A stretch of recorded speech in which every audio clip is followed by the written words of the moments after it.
Communication is critically important to success in any organization. Local directors are on the front lines, working with the logistics of organizing the location, promoting the pageant, recruiting the participants, rehearsals, organizing volunteers, the silent auction, printing, and selling to sponsors, and 101 other details that go into making the local pageant successful. Some local pageants work with large committees, and others rely on a very small group or do most of the work themselves.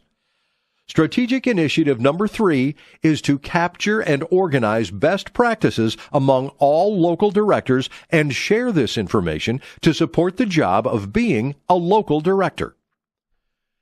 Let's say that you attended many local pageants and perhaps even competed years ago, or had a friend or family member compete.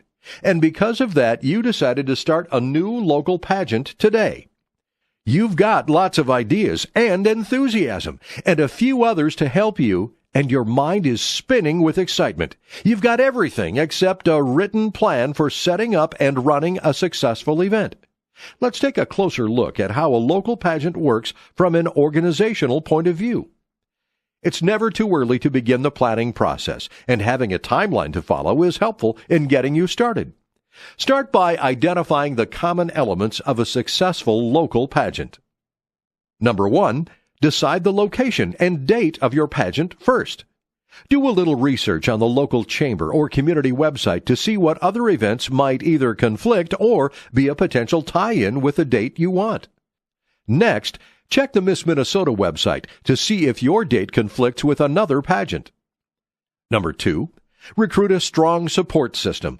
Local pageant committees are a great resource of ideas and help in sharing the workload.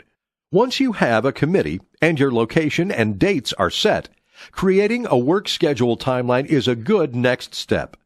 Start with your committee schedule and plug in all the activities and deadlines your committee must meet. It is especially important to create deadlines in your schedule so that you can determine whether you are making comfortable progress or falling behind. Number 3, you might also want to build your manpower and other logistics into your schedule so that you have a complete picture of what needs to be done, when it should ideally happen, and who should be involved. Number 4, adding 30, 60, and 90-day deadlines to your timeline spreadsheet gives you a great visual to see at a glance where you are on target and where you may need to prioritize at any given time. Take a look at developing best practices for how to recruit local participants, how to network with other groups to promote, fund, and organize a first-class local pageant. Don't forget little details like selecting a master of ceremonies and creating an entertaining script and practicing with participants. These and other best practices are what makes your local pageant memorable.